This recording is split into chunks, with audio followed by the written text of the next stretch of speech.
ए, रुको, कौन हो तुम?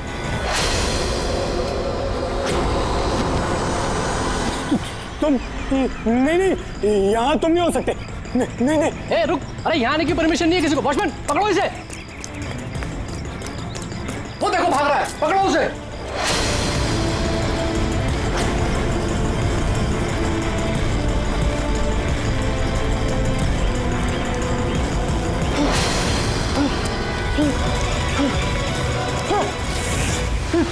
तुम यहाँ भी नहीं, तुम यहाँ नहीं हो सकते। नहीं।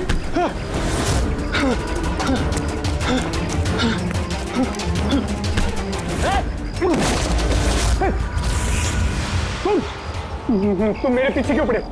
तुम मुझे मार दोगे। अरे कौन है? रुक।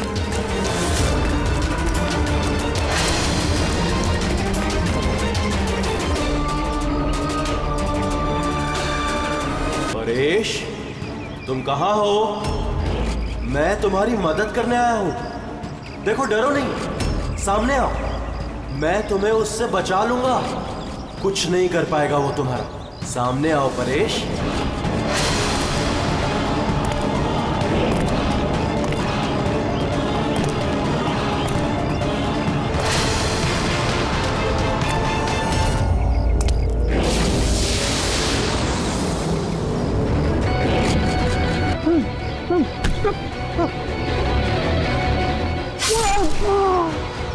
ए, कौन है वहां पे? हाँ?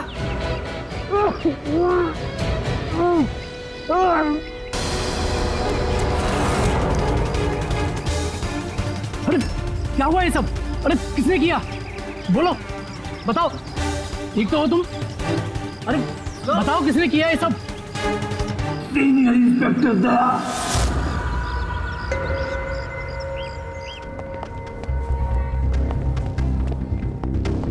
हाँ डॉक्टर साहब, पेशेंट खतरे के बाहर है, लेकिन अभी भी बेहोश है। कौन है, कुछ पता चला? हाँ, इसका नाम परेश है, लेकिन अभी तक बेहोश है। होश में आने के बाद आप लोग मिल सकते हैं। ठीक है डॉक्टर साहब, थैंक यू। वैसे आपने हमें क्यों बुलाया? इनके कारण। इनका कहना है कि हमला करने वाला आप ही की टीम का है। What? क्या बकवास कर रहे हैं आप? सीआईडी का काम होता है आम आदमी को मुजरिमों से बचाना, हमला करना नहीं, समझा? सब सच बकवास ही लगता है, लेकिन ये बकवास नहीं है, क्योंकि पीड़ित ने खुद मुझसे कहा है। क्या बताया उसने? किसने हमला किया उस पर, बताओ। दया। What? क्या बोल क्या रहे हो? मैंने उस पर हमला किया? हाँ, उसने मुझसे यही कहा है कि आपने ही उस पर हमला किया है और आप उसे जान से मारना चाहते हो। क्या? मैं उसकी जान लेना चाहता हूँ? हाँ सर, मुझे लगता है कि आपको दया को अरेस्ट कर लेना चाहिए। हमें हमारा काम बताने की जरूरत नहीं है, समझा? मुझे पता था कि आप अपने कलीग का ही साथ देंगे। देखा, चोर चोर मौसेरे भाई। ज्यादा जज मत बन, समझा? और तुम्हारी सर्टिफिकेट की जरूरत नहीं है हमें। परेश को कैसे जानते हो तुम? मैं उसे नहीं जानता सर। तो फिर? सर, ये हमारी कंस्ट्रक्शन साइट पर हमें मिला था। हमें देखकर ऐसे बिहेव कर रहा था कि जैसे इसने कोई भूत देख लिया हो, और फिर एकदम से अंदर भाग गया। और थोड़ी देर बाद इसकी चीख हमें सुनाई दी। जब हम वहां पहुंचे तो वो बुरी तरह जख्मी हालत में पड़ा था, और उसने उसी हालत में हमें बताया कि उस पर हमला दया ने किया है। मैं एक समय पे दो जगह पे नहीं हो सकता। मैं सुबह से ब्यूरो में था। तसल्ली के लिए तुम वो सीसीटीवी फुटेज देख सकते हो, समझे? लेकिन फिर उसने आपका नाम क्यों लिया? एक काम कीजिए, अब जाइए यहाँ से, जाइए। बहुत बोल दिया। Thank you very much doctor साहब। समझ में नहीं आ रहा था, जब तुम ब्यूरो में ही थे तो फिर परेश ने ऐसे क्यों कहा कि दया ने उस पर हमला किया?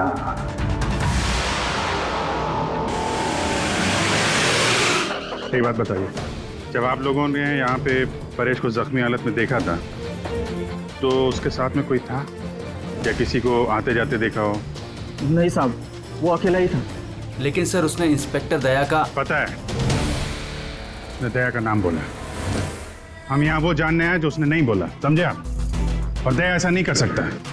सर, आप इतने यकीन से कैसे कह सकते हैं कि दया सर ऐसा कुछ नहीं कर सकते हैं? जो आदमी अपनी जान दांव पे लगा के दूसरों की जान बचाता हो, वो किसी का खून नहीं कर सकता। खुद से ज्यादा मुझे दया पे भरोसा है, समझे?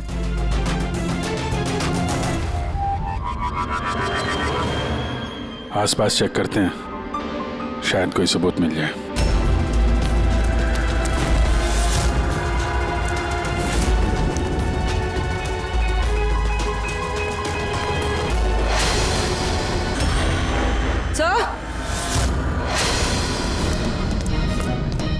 हाँ? सर ये देखिए। ओह नो, जिंदा है। हेलो, एम्बुलेंस भैया, मालमणी के पास अंडर कंस्ट्रक्शन बिल्डिंग है, वहां पे भेजो जल्दी। तुम लोग जानते हो इसे? ये तो सुबह सर है, ये 2-3 बार पहले फ्लैट देखने आ चुके हैं। लेकिन सर इसे हुआ क्या है? शायद ऊपर से गिरा है।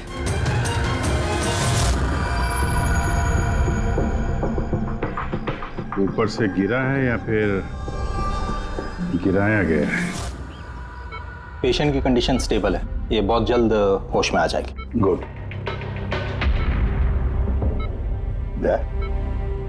क्या हो गया, इसे तुम ऐसे क्यों देख रहे हो? जानते हो इसे? साहब, अभिजीत तुम यहाँ क्या कर रहे हो? जिस अंडर कंस्ट्रक्शन बिल्डिंग में इस परेश पे हमला हुआ है, वहां पे हमें एक और आदमी जख्मी हालत में मिला। और एक आदमी? कौन है वो? तो वॉचमैन बता रहा था उसका नाम सुबू है, वहां पे 2-3 बार आया था मकान देखने के लिए। उसके हाथ में से हमें ये कपड़े का टुकड़ा मिला है। अच्छा, छोड़ दो मुझे मत मारो, छोड़ दो मुझे, मत मारो मुझे, छोड़ दो मुझे। परेश, मैं इसे भी प्रद्युमन सीआईडी से, घबराओ मत, तुम्हें कोई कुछ नहीं करेगा, हम तुम्हारे साथ हैं। दया, दया छोड़ दो मुझे, दया छोड़ दो मुझे मत मारो दया। परेश, दया तुम्हारे सामने खड़ा है, मैं इसे भी प्रद्युमन हूँ। दया छोड़ दो मुझे। परेश, दया तुम जाओ, दया तुम क्या चाहते हो मुझसे? दया छोड़ दो मुझे। परेश क्या बात कर रहे हो? दया छोड़ दो मुझे मत मारो दया। परेश, मैं दया नहीं, मैं अभिजीत हूँ। दया जाओ यहाँ से, जाओ। अरे दया इधर है।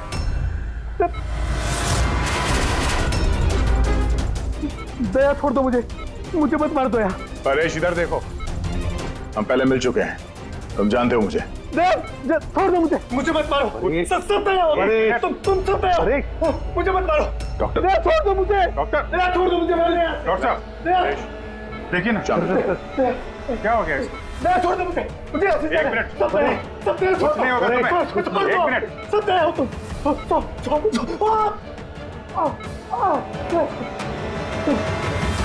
सब दया हो तुम सब दया हो।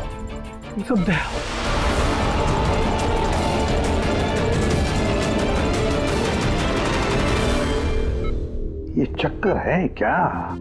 और हर किसी के चेहरे में उसे मेरा चेहरा नजर आता है। हाँ वही तो, इसलिए जब उसने उस आर्किटेक्ट को, उसके असिस्टेंट को, उस वॉचमैन को देखा तो ऐसे बर्ताव करने लगा जैसे उसने भूत देखा है। और उसके दिमाग का भूत दया तुम हो। तुम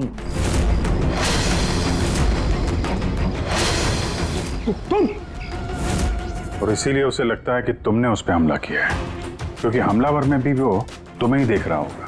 तो मेरी समझ में ये बात नहीं आ रही सर कि मेरा ही चेहरा क्यों? दया, तुम कह रहे थे ना इसे तुम पहले से जानते हो। कैसे? सर लगभग 15 साल पहले मैंने इसे गिरफ्तार किया था सर। हाँ, और 2 साल पहले ये जेल से छूट गया, और पिछले 2 साल में अलग अलग केस में मैंने इसे 2 बार अरेस्ट किया सर। अभिजीत, ये परेश पुराना मेहमान है दया का। पर परेश पे हमला किया किसने और क्यों?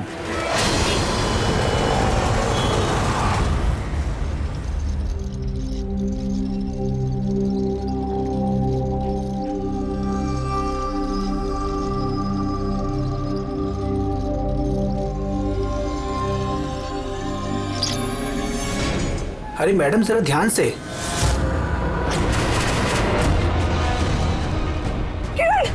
कौन किरण?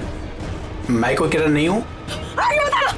अरे क्या कर रही है मैडम, क्या कर रही हैं आप? आपको कुछ गलतफहमी हो रही है मैम। अरे मैडम, आप ठीक तो हो ना? कौन किरण?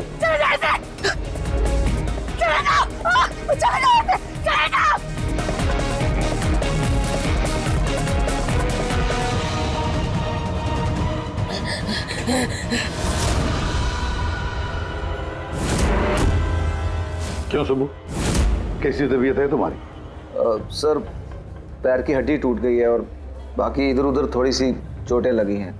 मुझे एक बात बताओ, क्या हुआ था उस दिन? हाँ? वो आदमी सीढ़ियों से भाग रहा था जब मैं उससे टकराया, और जब मैंने उसके हाथ में चाकू देखा तो मैंने शोर मचाया और उसे पकड़ने की कोशिश की, लेकिन तब उसने मुझे धक्का दे दिया और मैं नीचे गिर गया। उसके बाद सर कुछ याद नहीं। सुबू, तुम्हारे हाथ में से हमें वो जो एक कपड़े का टुकड़ा मिला था, लाल कलर की चौकड़ी का, क्या वो उस आदमी की शर्ट का टुकड़ा था? जी सर, शर्ट पहना था उसने वो, और हाथापाई के दौरान शायद वो मेरे हाथ में आ गया था। अच्छा ये बताइए, उस आदमी का चेहरा देखा था? सब कुछ इतनी जल्दी में हुआ कि कुछ याद नहीं। ठीक है, अब तुम जाओ, अगर जरूरत पड़े तो हम तुमसे फिर मिलेंगे, ठीक है? Please sir, thank you sir. जाओ।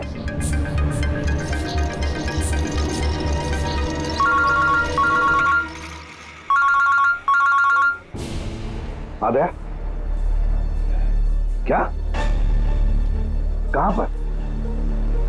अच्छा ठीक है, मैं अभिजीत और पुरी को भेजता हूं उधर। हाँ हाँ, अभी अभी। यस। क्या हुआ सर?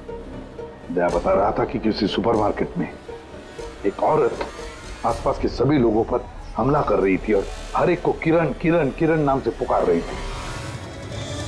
देखिए मैडम, हम लोग सीआईडी से हैं, आपकी मदद करने के लिए आए हैं, ठीक है? ये चाकू हमें दीजिए। तुम्हें किरण हो? देखिए मैडम, मैं किरण नहीं हूँ, मैं इंस्पेक्टर अभिजीत हूँ। मैं तुम्हें भी जान से मार दूंगी, मैं नहीं छोड़ूंगी। आप प्लीज नहीं छोड़ूंगी। चाकू रखिए। तुम भी किरण हो, मैं बोल। क्या हुआ? सॉरी। Oh no. अरे क्या हो गया? ये औरत गिर कैसे गई? क्या हुआ? हटिए, आजा। एक्सक्यूज मी, हटिए, पीछे हटिए। एक मिनट पीछे आइए। हुआ क्या है इसको? मैडम, क्या हुआ इसे? मैडम, सर ये तो मर चुकी है। क्या? टेट्राकोटॉक्सिन या ब्यूरारे नाम का जहर इंजेक्ट किया गया था, जिसकी एक बूंद भी जानलेवा हो सकती है। मगर ये जहर तो हमारे देश में आसानी से नहीं मिलता ना? सिर्फ उसे ही मिलता है जो बड़ा रिसर्च कर रहा हो। तो भगदड़ में किसी ने वो पॉइजन इसे इंजेक्ट कर दिया। मगर एक काम करो, इस हादसे के वक्त का जो सीसीटीवी फुटेज है ना, वो अच्छी तरह से चेक करो। खूनी की तस्वीर उसी में मिलेगी। सर। और सर, इस परेश का क्या? इसे हर जगह मैं ही क्यों दिखता हूँ? सालू के साहब, मुझे तो ये केमिकल की बहुत बड़ी गड़बड़ लग रही है। ठीक है फ्रेडी, बस ये वाकई किसी खास केमिकल की वजह से, क्योंकि मुझे इस परेश के दिमाग में एक अलग किस्म का केमिकल मिला है। तुम्हारे कहने का मतलब है कि इसी केमिकल की वजह से इन दोनों का बर्ताव एक जैसा है और एक ही चेहरा इन दोनों को दिखता है। हाँ बस, और मैं इस केमिकल को और डिटेल में समझने की कोशिश कर रहा हूँ। मतलब जब तक इस परेश के दिमाग पर इस केमिकल का असर रहेगा, हमें कोई जवाब नहीं मिलेंगे। और अभिजीत, ये कपड़े का टुकड़ा जो आपने हमें दिया था, इसमें से भी हमें कुछ मिला है। कमाल है तारिका जी, आज तो फोरेंसिक में एक के बाद एक सबूतों का खजाना हाथ लग गया है। क्या मिला क्या आपको? ये कॉटन का कपड़ा है और इसके रेशो में आटे के कुछ ट्रेसेस मिले हैं। आटा? सिर्फ आटा? सिर्फ आटा। हाँ वाकई खजाना तो हाथ लगा है। आटा। सर ये फोटोग्राफ है सर। ये जितने भी लोग हैं, इनमें से किसी ने उन्हें पॉइजन का इंजेक्शन दिया सर। अब और एक काम करो, ये जितने सारे लोग हैं ना, इन सब की मूवमेंट ट्रैक करो। शॉपिंग मॉल में खून होने से पहले ये लोग कहाँ थे, कहाँ से आए, क्या क्या कर रहे थे, और खून होने के बाद में देखो ये लोग कहाँ कहाँ गए। ओके?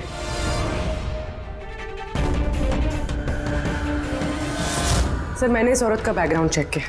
इसका नाम शिप्रा है। ये एक हाउसवाइफ थी। सर परेश तो फिर भी एक मुजरिम है, उसके कई दुश्मन हो सकते हैं, लेकिन इसकी किसी से क्या? वजह तो कुछ भी हो सकती है पूर्वी, लेकिन एक बात कॉमन है शिप्रा और परेश के बीच में, उन दोनों के ब्रेन में वही केमिकल मिला है, तो उन दोनों का दुश्मन भी एक ही हो सकता है। इस किरण के बारे में क्या पता चला? सर किरण शिप्रा का पति था और 2 साल पहले ही उसकी मौत हो चुकी थी। सर किरण शिप्रा को काफी मारता पीटता भी था। कोई ना कोई बात तो है इस परेश और शिप्रा के बीच में, कोई कॉमन बात जिसकी वजह से ये दोनों भी उस खूनी के निशाने पर आ गए। क्या हो सकती है वो कॉमन बात? क्या हो सकती है? सर मैं परेश के पड़ोस में पिछले 5 साल से रहता हूँ, पर अजीब बात है सर, ना मैंने उसे कभी देखा ना कभी मुलाकात हुई। और कोई नहीं है परिवार में उसके? सर उसके पिताजी थे जिनकी मौत तब हो गई थी जब वो जेल में था, और कोई नहीं है। सर शिप्रा का हस्बैंड बहुत स्ट्रिक्ट था, वो उससे मिलना तो दूर किसी से बात तक करने अलाउ नहीं करता था। इनफैक्ट वो तो उसको मारता पीटता भी था। सर उसके हस्बैंड के डेथ के बाद ना मैंने बहुत कोशिश की कि मैं उससे बात करूं, उससे पूछूं, लेकिन उसने इंटरेस्ट नहीं रखा। अच्छा, उसका कोई करीबी दोस्त, कोई रिश्तेदार नहीं था क्या? सर मुझे नहीं लगता कि होगा। अच्छा। शिप्रा और परेश दोनों की जिंदगी में एक बात कॉमन, दोनों जिंदगी में अकेले थे, ना कोई दोस्त ना कोई रिश्तेदार। सर दोनों में एक चीज कॉमन है। क्या? सर हमने परेश और शिप्रा का कंप्यूटर चेक किया, तो उनकी कंप्यूटर हिस्ट्री से पता चला है कि दोनों ने ही ऑनलाइन सपोर्ट ग्रुप ज्वाइन किया था। अच्छा, ऑनलाइन सपोर्ट ग्रुप मतलब? सर ये ग्रुप्स है जो डिप्रेशन, लोनलीनेस, एडिक्शन और अल्कोहलिज्म में फंसे होते हैं, उनकी काउंसलिंग करता है और उनकी मदद करता है। सर शिप्रा ने 2 हफ्ते पहले ही एक ऐसा ग्रुप ज्वाइन किया था जो शादीशुदा जिंदगी में परेशान लोगों की मदद करता है, और परेश ने अपने अकेलेपन से निकलने के लिए पिछले महीने ही ऐसा ग्रुप ज्वाइन किया था। अजीब इत्तेफाक है, दोनों ने ऑनलाइन ग्रुप ज्वाइन किया और दोनों को एक ही तरीके की परेशानी हुई। कुछ पता चला इस ग्रुप के बारे में? सर हमारा साइबर एक्सपर्ट राज इस ग्रुप को ट्रेस करने की कोशिश कर रहा है, जल्दी कुछ पता चल जाएगा। सर शिप्रा का खून इसी आदमी ने किया। जिस वक्त उसका खून हुआ था उस वक्त जितने भी लोग मौजूद थे, ये सबसे ज्यादा अजीब है सर। जिस वक्त अभिजीत सर और पूर्वी सुपरमार्केट पहुंचे थे, ठीक उसी वक्त ये आदमी वहां पहुंचा था सर, और भीड़ में घुस गया था, और जब शिप्रा की मौत हुई तो फटाफट वहां से भाग गया। रेडी, काम करो, हमारा डेटाबेस चेक करो, शायद इसके बारे में कुछ पता चले, कोई लीड मिल जाए।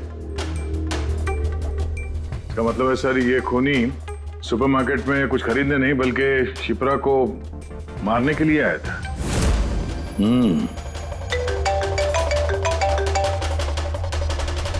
हाँ राज,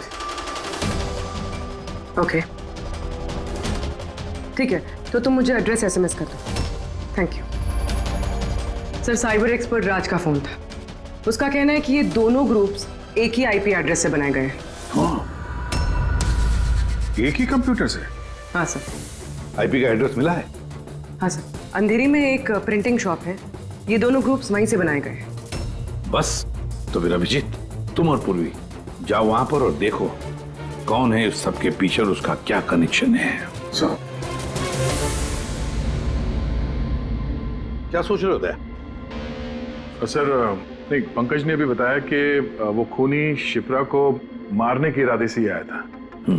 तो फिर सर उसे पता कैसे चला कि शिप्रा वहाँ सुपरमार्केट में है और वो लोगों पे हमला कर रही है? वो शिप्रा को फॉलो कर रहा होगा सर। अगर फॉलो कर रहा था तो अभिजीत और पूर्वी के वहाँ सुपरमार्केट में पहुंचने से पहले वो मार के निकल जाता, बाद में नहीं मारता उसे। अभिजीत को सुपरमार्केट पहुंचने में 20 मिनट लगे और खूनी को भी वहां पहुंचने में 20 मिनट लगे, तो इसका मतलब है दोनों को भी खबर एक ही वक्त पहुंची थी। तो कहीं ऐसा तो नहीं कि इंफॉर्मेशन खूनी को हमसे ही गई हो? हमारे यहां से इंफॉर्मेशन। हाँ, हो सकता है दया कहीं ऐसा तो नहीं कि जब हम परेश को देखने गए थे हॉस्पिटल में, उस वक्त खूनी वहां पर मौजूद था और उसने मेरी बातें सुन ली हो। अरे खूनी हॉस्पिटल में कर क्या रहा था? दया, परेश खूनी के हाथों पहले तो बच गया था। हो सकता है खूनी अपना अधूरा काम पूरा करने हॉस्पिटल आया था, परेश को खत्म करना चाहता था वो, इसलिए। कहां छुप कर बैठा है ये?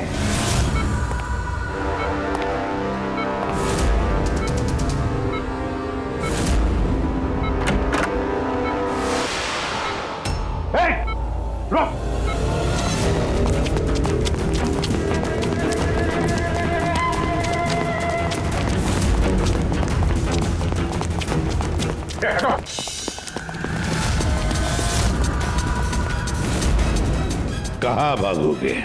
रुक!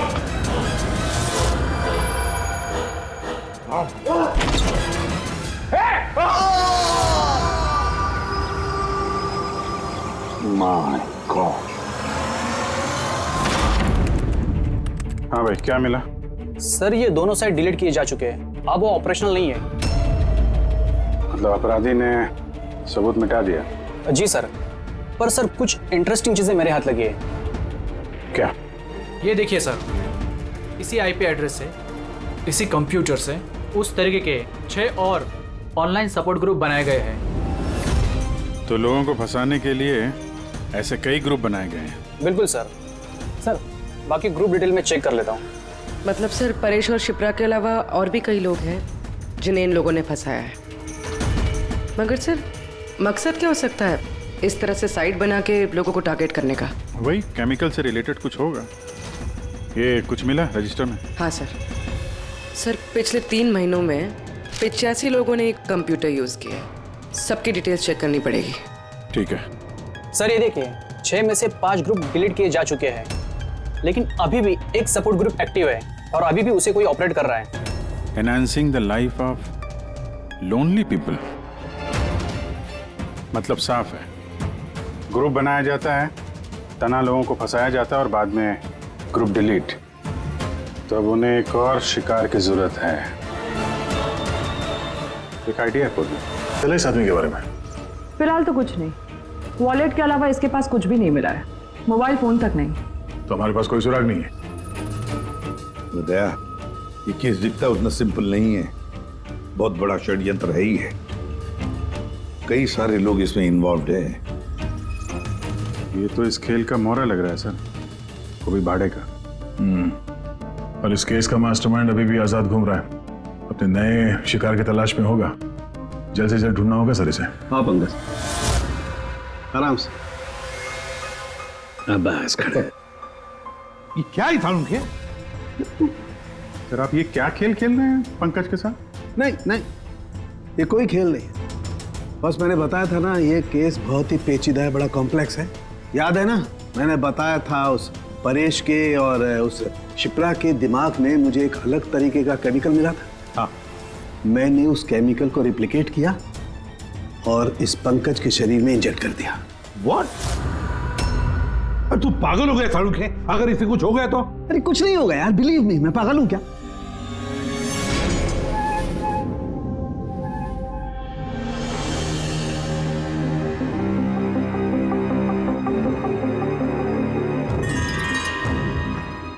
पंकज, अब आंखें खोलो, देखो तुम्हारे सामने कौन खड़ा है।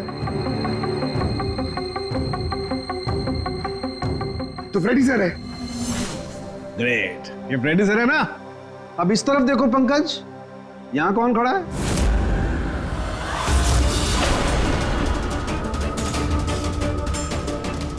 ये कैसे हो सकता है? ये इधर फ्रेडी सर, यहां फ्रेडी सर। मतलब शाहरुख है, ये परेश और शिप्रा के साथ यही हो रहा? बंद कर। बस बस, पट्टी लगा लो, पट्टी लगा लो बस। ये देखा बस, इसे फ्रेगोली सिंड्रोम कहते हैं। इस सिंड्रोम में इंसान को एक ही चेहरा हर चेहरे में दिखाई देता है। उस इंसान का चेहरा जिसे या तो वो सबसे ज्यादा नफरत करता है या जिससे सबसे ज्यादा डरता है। पंकज, मुझसे इतनी नफरत करता है तू? अरे सर, आपसे नफरत थोड़ी करता हूँ सर, आपसे तो मैं डरता हूँ। पंकज को मैंने इस केमिकल का बहुत थोड़ा सा डोज दिया, इसीलिए इस पर वैसा असर नहीं हुआ जैसा शिप्रा पर और परेश पर हुआ था। परेश और शिप्रा को तो इतना हैवी डोज दिया गया था कि उनके दिमाग पर गहरा असर हुआ और साइकोसिस लेवल पर पहुंच गए। इसलिए दोनों ऐसा रिएक्ट कर रहे थे जैसे सामने भूत दिख गया हो। तो इसका मतलब जैसे जैसे परेश के दिमाग से ये केमिकल का असर कम होगा, नॉर्मल हो जाएगा और हमें अपराधी तक पहुंचने का जरिया मिल जाएगा। हो सकता है, लेकिन दावा नहीं कर सकते। और हाँ, हम ये भी नहीं कह सकते कि इस केमिकल का असर कितने दिनों में खत्म होगा।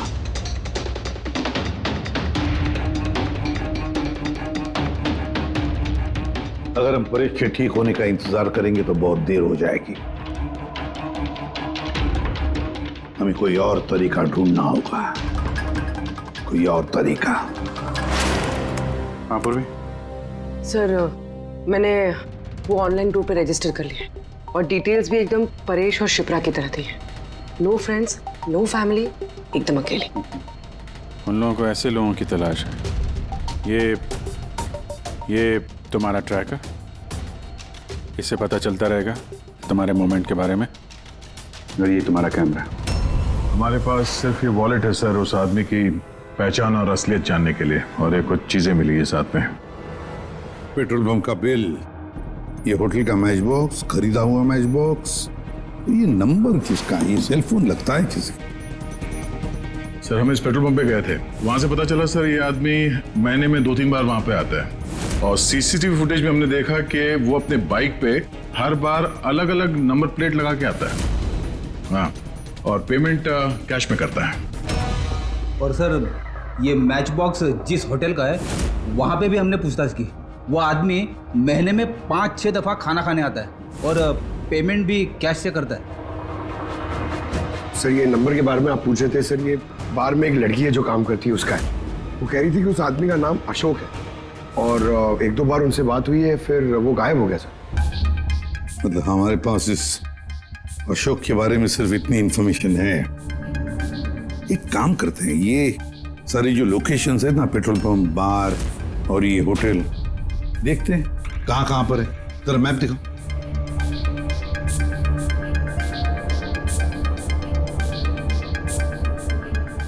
ये वो जगह है जहाँ पे वो पेट्रोल पंप है।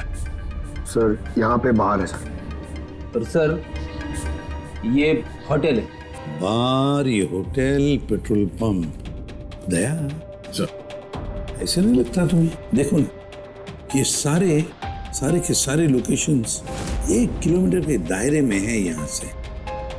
हो सकता है सर उसका घर या ऑफिस इस जगह के आसपास ही कहीं। Are you ready? I'm ready. चल। हाँ। सर, मैं रेडी। अरे वाह, बहुत अच्छा गेटअप है। इसके घर का क्या किया? सर, पूर्वी के लिए भाड़े पे 1 हफ्ते के लिए घर लिया। I mean, अल्पा के लिए। अल्पा, ठीक है, गुड। लेकिन पूर्वी, चौकन्ना रहना। उनका पहला कदम क्या होगा हमें पता नहीं है। Yes. Good luck. Thank you sir. अब एक काम करते हैं, इस 1 किलोमीटर के दायरे में इस अशोक का फोटोग्राफ दिखाते हैं, सबको दिखाते हैं। शायद कोई निकले जो इसको जानता हो।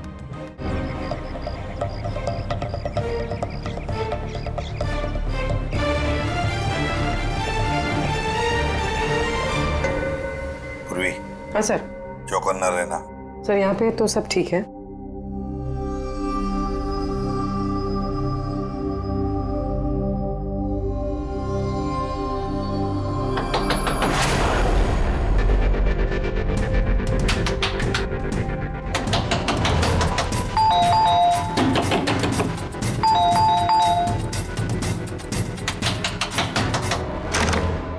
जी कहिए। वो मेरे पीछे ना कुछ गुंडे पड़े, मैं अंदर आ सकती हूँ प्लीज?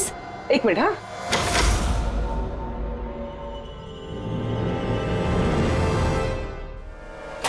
हाँ, जल्दी आओ। हुआ क्या तुम्हें? अरे ये तो आदिति है, शिप्रा की पड़ोसन। वो एक्चुअली मेरे पीछे कुछ गुंडे पड़ गए थे, मुझे समझ नहीं आ रहा था, इसलिए मैं आपके घर आ गई। कोई बात नहीं। Thank you miss. अल्पा, और तुम? अदिति। बैठो। आप प्लीज मुझे एक गिलास पानी देंगे प्लीज? अभी लाती हूँ।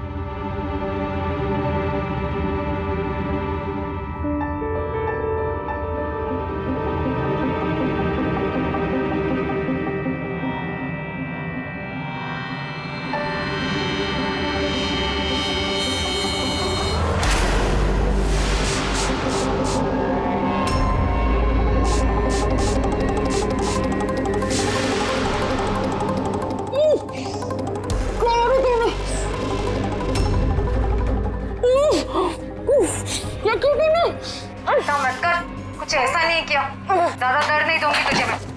पूर्वी,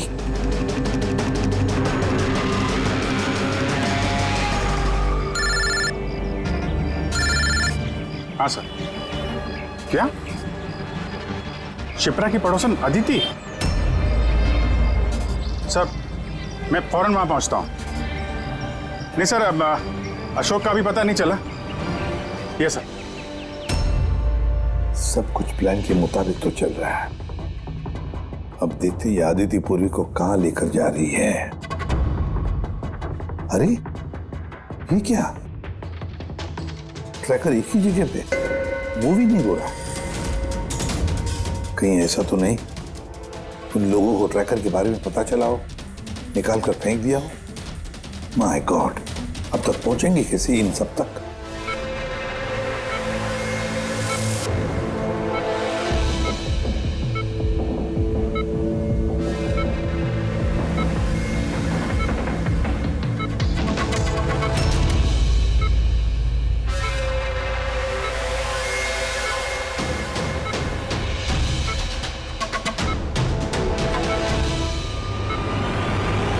चलो, तुम्हारे दवा का वक्त हो गया है, अब अच्छे बच्चे की तरह दवा लो। और तुम बिल्कुल भी टेंशन मत लेना, तुम्हें ज्यादा दर्द नहीं दूंगी। कौन हो तुम? छोड़ो मुझे, छोड़ो मुझे। चिंता मत करो, मैं तुम्हें दर्द नहीं दूंगी। छोड़ो मुझे।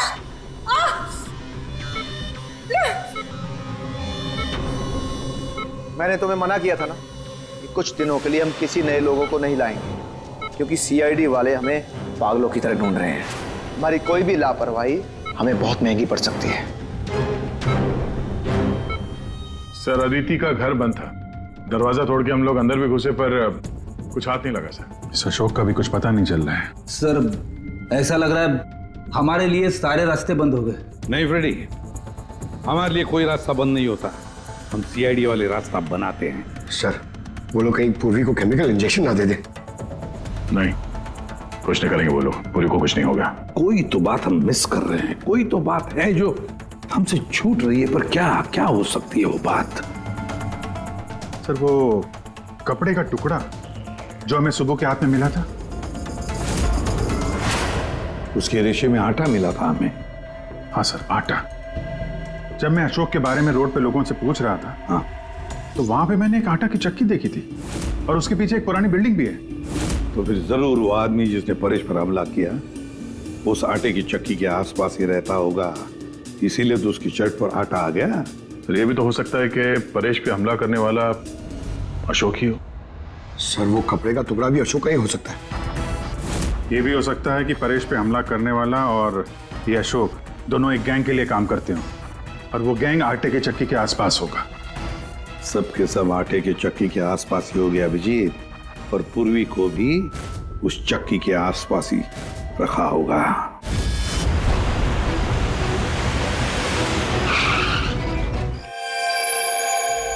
कोई अपने जगह से नहीं लेगा, कोई भी नहीं। पूर्वी कहाँ है? अदिति, पूर्वी कहाँ है?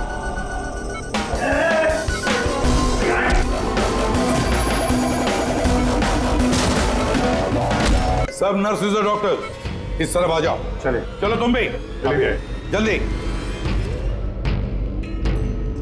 डॉक्टर अदिति, पूर्वी कहाँ है? पूर्वी कहाँ है?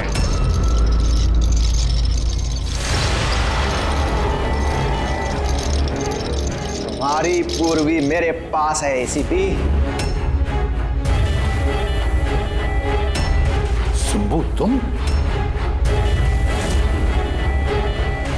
हाँ, मैं। जिसे तुम लोग यहां वहां खोज रहे थे ना, वो तुम लोगों के साथ ही था। मुझे देखकर अफसोस तो हो ही रहा होगा ना। मुझे पता था सीआईडी कोई भी काम अधूरा नहीं छोड़ेगी, इसलिए मैं अपना हर कदम फूंक फूंक कर रख रहा था। लेकिन इस अदिति की बेवकूफी की वजह से सब गड़बड़ हो गया और मुझे फंसाने के लिए तुमने अपने इस ऑफिसर को मेरे पास भेज दिया। लेकिन अब ये मेरे जाल में फंस चुकी है और मुझे यही यहां से बाहर निकालेगी। तुम्हें क्या लगता है पूर्वी की आड़ लेकर तुम हमसे बच जाओगे? नहीं, लगता नहीं है, ऐसा ही होगा। अगर तुम अपने इस बहादुर ऑफिसर को जिंदा देखना चाहते हो तो मुझे यहां से जाने दो। नहीं तो मैं ये केमिकल इसके अंदर इंजेक्ट कर दूंगा और उसके बाद क्या होगा तुम लोग सब जानते हो। पर ये सब तुम क्यों कर रहे हो? हाँ?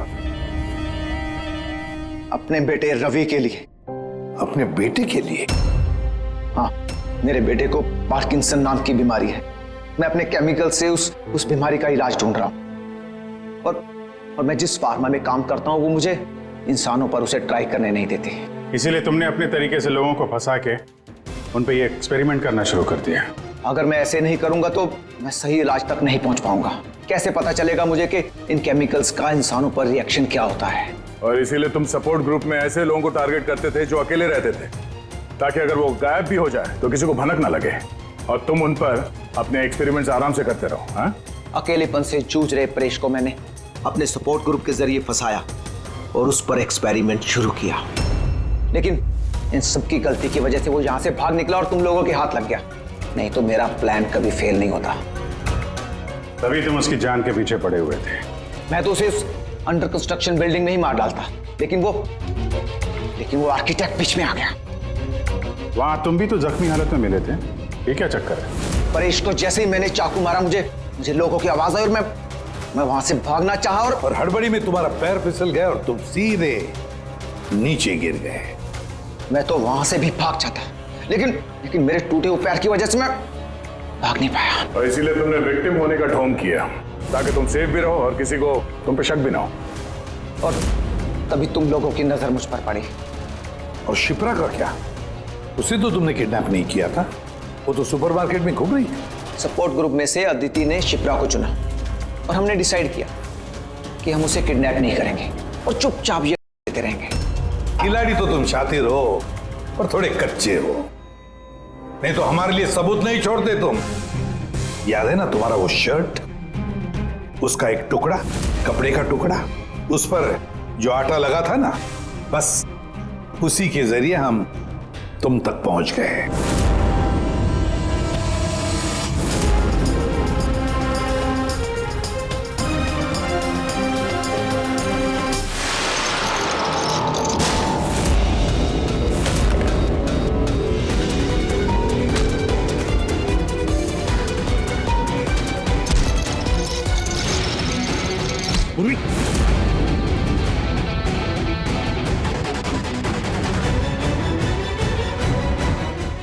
देखो, हाँ? क्या किया तुमने सुब्बू? कभी सोचा है? हाँ? अपने बेटे को बचाने के लिए तुमने न जाने कितने लोगों की जान दांव पर लगा दी, पर यह नहीं सोचा ना कि सही क्या है गलत क्या है। तुम्हारे बेटे को तो हम अच्छी से अच्छी ट्रीटमेंट दिलवाएंगे, मगर तुम्हें जेल की सलाखों के पीछे बिठा देंगे। शायद फांसी का ऑर्डर भी आ जाएगा तब तक।